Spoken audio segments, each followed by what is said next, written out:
Notre prochain invité s'est fait connaître du grand public au début des années 2000 en participant à une émission très populaire qui se passait dans un château. Et à l'époque, toute la France pouvait scruter ses moindres faits et gestes au quotidien. Mais ce soir, ce qu'elle va venir nous raconter, c'est ce qui se passait quand les caméras se sont éteintes, l'après. Donc merci d'applaudir très fort. Emma Domas.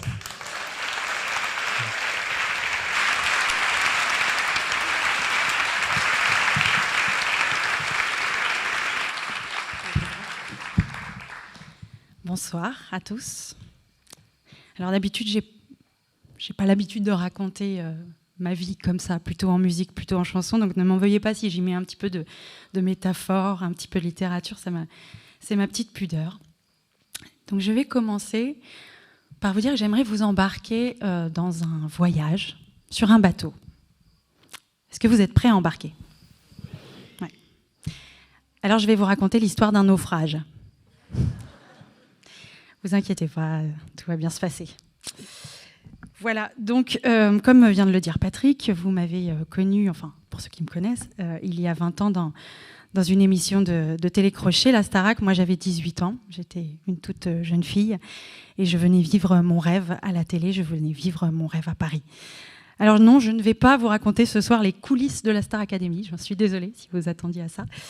Pas du tout, mais par contre j'aimerais utiliser une image pour vous décrire un petit peu ce que j'ai vécu à ce moment-là, c'est-à-dire que est-ce que vous voyez ces espèces d'énormes vagues en formation immenses, des monstro-vagues là qu'on peut voir parfois sur les côtes du Portugal ou ça, je crois que des fois aussi ils appellent ça des vagues scélérates, c'est des vagues des murs de vagues qui se forment et il y a des tarés de surfeurs qui prennent leur planche et qui vont essayer de braver la vague. Voilà.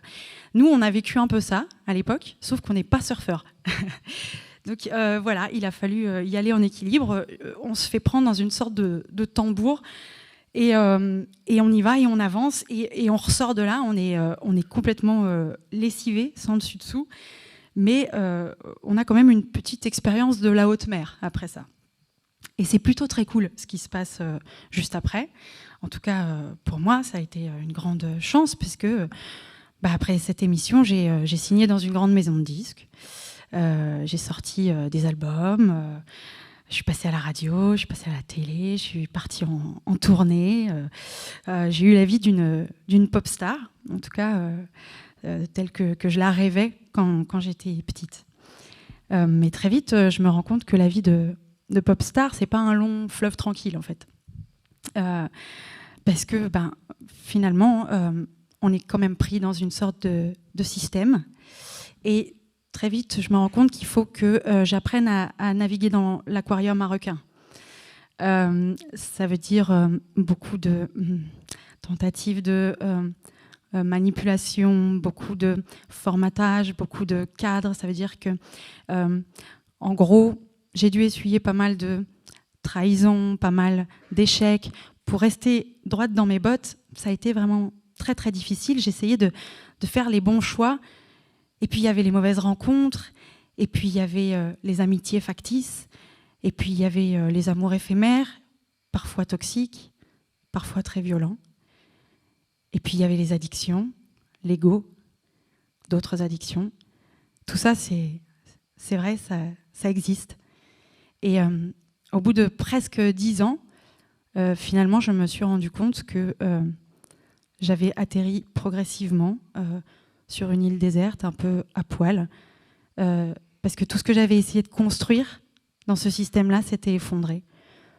J'avais plus d'entourage professionnel, j'avais plus de projet, j'avais très peu d'amis, j'avais plus d'amoureux. Bref, j'avais à peu près tout perdu. Sauf ma famille. C'est vrai que c'est bien de le rappeler, qu'il y a des valeurs sûres, comme la famille. Premier naufrage. Bon, je vous ai dit que j'allais vous raconter l'histoire d'un naufrage, mais ce que je ne vous ai pas encore dit, c'est que ce naufrage allait me permettre de reconstruire un navire encore plus solide. Ce qu'il y a de bien quand on touche le fond, c'est qu'à un moment donné s'active l'instinct de survie. Et cet instinct de survie nous fait aller chercher des forces au fond de nous insoupçonnées. Et ce que je trouve dingue, c'est que ces forces, mais vraiment, on n'est pas du tout conscient qu'on les a avant d'avoir eu besoin d'aller les chercher. Mais quand je l'ai réalisé, quand je suis allée chercher les forces au fond de moi, je me suis rendu compte que moi, les miennes, c'était la créativité, l'adaptabilité et le goût pour l'aventure, l'exploration, la liberté. Tout ça. Alors, à ce moment-là, j'ai réalisé qu'en fait, tout ce que je venais de vivre pendant 10 ans, ça avait peut-être l'apparence d'une réussite, ça avait l'apparence d'un épanouissement, mais ça n'en était pas vraiment un, et que c'était maintenant que ça allait arriver. Voilà, que maintenant, j'allais enfin réussir ma vie d'artiste avec toutes ses forces. Moi, mon rêve, c'était d'être reconnue en tant qu'auteur-compositeur. Et à l'époque de mes premiers albums, on écrivait des chansons pour moi. Donc la première chose, c'est que je me suis dit, ok, tu vas écrire tes chansons toute seule. Mais j'avais bien conscience qu'il fallait que je travaille et qu'il fallait que je sois accompagnée. Donc j'ai cherché un guide là-dedans, une sorte de maître Jedi. Et j'avais la chance d'avoir travaillé auparavant avec un grand monsieur de la chanson française qui s'appelle Maxime Le Forestier. Et au culot, comme ça, voilà, je me suis présentée devant lui. Je lui ai dit, Maxime, j'ai besoin de ton aide. Et il a eu cette phrase qui a été géniale. Il m'a dit, écoute, oui, c'est vrai, j'ai déjà écrit pour toi, j'écrirai plus pour toi. Mais par contre, quand tu sortiras de chez moi, tu sauras écrire tes chansons toute seule. Waouh, quel cadeau. Alors effectivement, pendant presque 6 mois, j'ai fait une sorte de stage intensif d'écriture de chansons avec Maxime Le Forestier. Ça a été un grand moment, un grand cadeau, quelque chose d'extraordinaire, parce qu'effectivement, il m'a déjà donné beaucoup d'outils techniques, mais qu'en plus, quand il y a un regard comme le sien qui se pose sur vous, ça donne aussi beaucoup de confiance pour la suite. Et à partir de ce moment-là, il y a une sorte d'alignement de planètes. Et donc je suis ressortie de chez lui, j'avais plein de chansons que j'ai commencé à faire écouter, à montrer. Et là, je rencontre quelqu'un, une femme extraordinaire. Elle s'appelle Danielle Molko. Elle est éditrice, elle est productrice, elle est manager. Et c'est vraiment l'ancienne école, la vieille école. Elle est aux antipodes de tous les industriels que j'ai connus jusqu'à présent dans ma carrière. C'est vraiment l'artisane de la musique. Et elle me prend sous son aile. Elle devient mon ange gardien. Et là, c'est un truc incroyable parce que je peux enfin créer en toute liberté. Je peux écrire ma chanson, on a confiance en moi, on y croit. Voilà, je deviens le poulain de quelqu'un qui respecte vraiment mon travail d'artiste. Et c'est magnifique. Et d'ailleurs, grâce à elle, j'ai aussi rencontré un éditeur qui, à ce moment-là, me fait écrire un bouquin, me commande mon premier roman. Et j'écris un premier roman et je commence à me déployer dans la narration, dans l'écriture et tout. Et c'est génial. Mais ça ne me suffit pas. À l'époque où j'ai commencé, j'étais dans un cadre hyper calibré, hyper formaté. La télévision, il n'y a pas plus calibré que ça, faut que ça trace. Et en plus, après la télé, j'ai sorti un tube. Alors peut-être vous connaissez une chanson qui s'appelle « Tu seras », que je n'ai pas écrite, mais qui, en tout cas, que j'ai interprétée et qui m'a donné une autre signature, une autre étiquette. Après la Starac, il y a eu « Tu seras ». C'est extrêmement difficile de sortir de ces étiquettes-là quand on a été connu pour ça. Et à ce moment-là, je me dis, si tu veux casser ça, en fait, il ne faut plus rien t'interdire artistiquement. Il faut t'essayer, il faut tenter tout. Et encore une fois, alignement de planètes, il se passe des trucs incroyables. Je rencontre des gens extraordinaires dans des milieux très différents des miens, et notamment dans l'art contemporain. Et là, je suis embarquée dans des aventures de cabaret de freaks show. Je deviens une créature dans un cabaret de freaks show.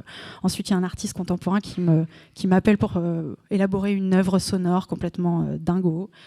Je commence à faire de la performance dans des galeries, dans des centres d'art. Je m'explore dans plein d'univers, dans l'improvisation, dans le lâcher-prise. Et je me déstructure complètement. Et j'adore ça. Donc, génial, je me nourris, je trouve que ça y est, enfin, je découvre l'artiste que je suis. Au même moment, ce qui est magique, c'est que j'ai rencontré l'amour, le grand, et que je suis devenue maman pour la première fois. Et donc, tout est magnifique, tout est beau, tout est parfait. Avec Daniel, on s'apprête à rentrer en studio pour enregistrer un nouvel album qui va s'appeler Vivante. Et Et à ce moment-là, je me dis, mais c'est génial parce que, en fait, ça va être comme avant. Ça y est, je vais ressortir un album, je vais repartir en tournée. Ça va être comme avant, mais en mieux, en moi. Alors, je vous ai dit que j'allais vous raconter l'histoire d'un naufrage et que ce naufrage allait me permettre de reconstruire un navire encore plus beau et plus solide. Mais ce que je vais vous raconter maintenant, c'est comment est-ce que je suis devenue le capitaine de ce navire. Début 2017, juste avant de rentrer en studio, je reçois un coup de fil un matin et on m'annonce que Danielle Molko, mon ange, est décédée brutalement. Aussi brutalement qu'elle a disparu, s'envolent absolument tous mes projets artistiques. Je vais vous épargner les détails de liquidation de boîtes, rachat de masters et de catalogues, on s'en fout. Le résultat des courses, c'est que, encore une fois, là, je me retrouve à poil sur une île déserte. Mais finalement, pas tant que ça. Parce que, il y a l'expérience, il y a ce que je viens de vivre, et puis surtout, il y a le fait que, l'ayant déjà vécu, ça y est, mes forces, je les connais. Alors, c'est quoi ma force déjà ? La créativité. Oui, la créativité. Et il se trouve que, juste avant cet événement tragique, je viens de terminer une résidence d'écriture à la Cité internationale des arts de Paris et de finir mes chansons. Et la dernière chanson que j'ai écrite s'appelle « L'art des naufrages ». C'est une chanson de résilience, en fait. Et c'est assez incroyable, je me dis, c'est dingue que je vienne d'écrire cette chanson. En fait, elle devrait être le point de départ d'un nouveau projet. Ok. Alors à ce moment-là, je me dis, deviens l'artiste de ta vie aussi, pas que de tes projets. Et j'embarque une caravane comme ça derrière moi. Cette chanson, L'art des naufrages, dans un premier temps, elle va se transformer en performance dans un festival d'art contemporain sur la plage de Trouville-sur-Mer où je reçois le public un à un pour chanter des chansons. Puis ensuite, je fais appel à plein d'artistes et puis je leur dis venez, on écrit un spectacle global. Puis là, je me retrouve au Festival d'Avignon avec un spectacle qui porte des nouvelles chansons, un texte, une scénographie interactive, vidéo, des formes dans lesquelles je ne me suis jamais illustrée avant, des formes ultra créatives. Au même moment, je tombe enceinte. Ok, donc créativité, fertilité, chez moi, ça va ensemble. Ok. Je fais un deuxième bébé. Et là-dessus, je sens que ces chansons, elles sont prêtes à être enregistrées, elles se sont nourries du rapport au public, elles se sont nourries de ce cheminement. Je rentre en studio, on enregistre l'album, là, Covid, normal. C'est pas grave, on continue. Cet album, on va le sortir quand même. 3 semaines après, les magasins ont fermé, mais il est sorti, cet album. Et non seulement il est sorti, mais quelques semaines plus tard, j'ai reçu un appel d'un monsieur de l'Académie Charles Cros. Et alors, peut-être que ça ne vous dit rien, mais en fait, c'est un organisme qui remet des prix. Et cet album, il a gagné le prix coup de cœur de l'Académie Charles Cros pour mon travail d'auteur et de compositeur. Et pour moi, à ce moment-là, c'est la plus belle reconnaissance qui soit. Et ensuite, cet album, il est devenu un concert, un spectacle. Et là, je viens juste de finir les dernières dates de la tournée de l'art des naufrages hier. Donc c'est encore vraiment tout frais. Mais je ne vous cache pas que pour mener tout ça, il n'a pas fallu faire preuve que de créativité. Il a fallu aussi que j'aille chercher de nouvelles forces en moi. Alors oui, ok, adaptabilité, créativité, goût de l'aventure et tout ça. Mais après avoir travaillé avec Daniel, il était hors de question pour moi d'aller à nouveau taper au carreau des requins. Et je me suis dit, c'est peut-être le moment en fait de t'assumer en tant que producteur aussi et de devenir complètement libre. Et j'ai donc créé une structure. Et à ce moment-là, j'ai aussi rencontré des gens qui m'ont aidé à la créer. Et plutôt que de créer un label, on a eu envie de créer une association. Là où j'habite à Avignon. Et on a créé cette association qui me permet aujourd'hui de totalement autoproduire mes œuvres et mes spectacles, mes disques, etc. Mais également d'accompagner des jeunes artistes dans leur processus, dans le début de leur carrière, dans leur développement. Et ça, c'est une nouvelle casquette que je suis en train d'explorer aussi, et qui me permet de... Enfin voilà, la transmission est quelque chose qui me semble extraordinaire aussi aujourd'hui de pouvoir donner. Donc c'est vrai que souvent, les gens me croisent dans la rue et me disent « Ah, Emma Domas, on ne vous voit plus, mais qu'est-ce que vous devenez? Qu'est-ce que vous faites aujourd'hui ?» Et c'est vrai qu'aujourd'hui, en fait, je chante. Aujourd'hui, j'écris. Aujourd'hui, je produis. J'accompagne, je transmets. Et en fait, c'est vrai, il n'y a pas toutes les paillettes autour, il n'y a pas tous les médias, il n'y a pas toutes les caméras, il n'y a pas tous les projecteurs. Mais par contre, il y a beaucoup de passion, il y a beaucoup d'engagement. Et c'est très fort, et je crois que c'est ma voix. Voilà, c'est la mère qui me l'a dit. Alors, je ne suis pas venue vous raconter tout ça juste pour vous raconter ma vie, mais parce que je crois en fait que, comme mes camarades qui sont passés juste avant, on traverse tous des tempêtes, des épreuves, des choses dans lesquelles on croit qu'on ne se relèvera pas. Et puis finalement, il y a ces forces. Et le fait d'aller chercher ces forces en soi, finalement, nous révèle à nous-mêmes. Et je crois que le fait de nous révéler à nous-mêmes nous permet de trouver notre place dans le monde. Voilà. Alors, pour terminer, j'aimerais bien vous demander la permission. Comme je vous l'ai dit, j'ai terminé mes concerts hier. C'était la dernière fois que je chantais l'Art des naufrages sur scène, sur ce long chemin qui a duré 4 ans. Et finalement, en arrivant ce soir, tout à l'heure au théâtre, je me suis dit, non, en fait, j'aimerais pas que ce soit hier, mais plutôt ce soir que je la chante pour la dernière fois, cette chanson.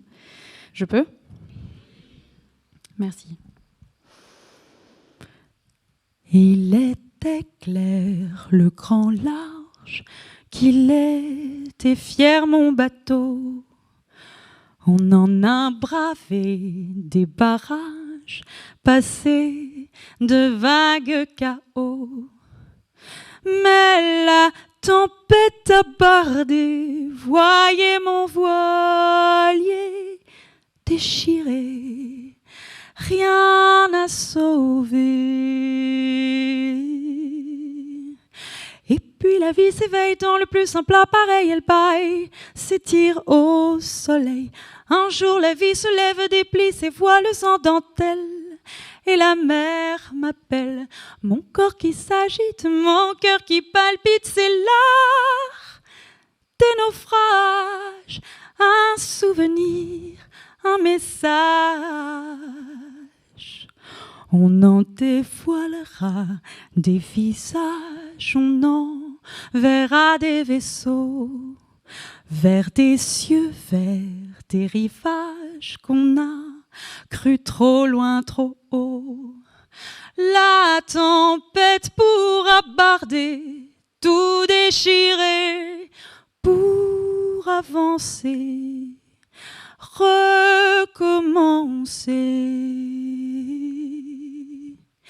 Et puis la vie s'éveille dans le plus simple appareil, elle baille, s'étire au soleil. Un jour la vie se lève, déploie ses ailes en dentelle, et la mer m'appelle. Mon corps qui s'agite, mon cœur qui palpite, c'est l'art des naufrages, un souvenir, un tatouage. C'est la vie qui veut ça. Un jour tout est fini, l'autre, elle remet ça. C'est la vie qui joue comme ça. Un jour, elle nous sourit, un autre, elle s'en va. Des tempêtes, il y en a tant. Si ça fait mal, ce n'est pas si mal. On est vivant. Et puis la nuit s'éveille dans le plus simple appareil, elle baille, s'étira la lune. Un jour la nuit se lève, déploie ses ailes sans dentelle, et la mer m'annule. Mon corps sans couleur, mon cœur qui s'endort, c'est l'art des naufrages, un souvenir, un passage.